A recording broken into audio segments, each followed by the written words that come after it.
Guys, kaning enhanced protection dapat naka-on ni permanente sa ato ang Google Chrome.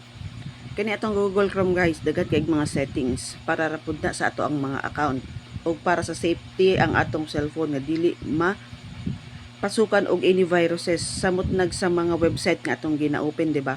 So tuluan ta mo guys unsaon pag on aning enhanced protection para wala joy virus nga nakuha ang atong mga cellphone.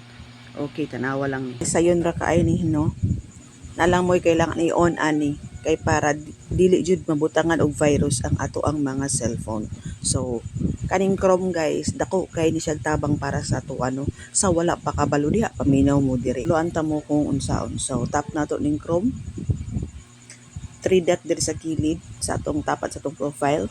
So diri ta sa settings. Tapos private and security. Scroll up. Kining sa security guys, itap ni mo ning safe browsing, enhanced protection is on dapat guys. Nga na naka-on siya ha. Mao jud na siya ang ato ang unahon. Ay dili ta pataka og tuplok diri guys no. Kini jud dapat atong tuplokon kining sa safe browsing. Real time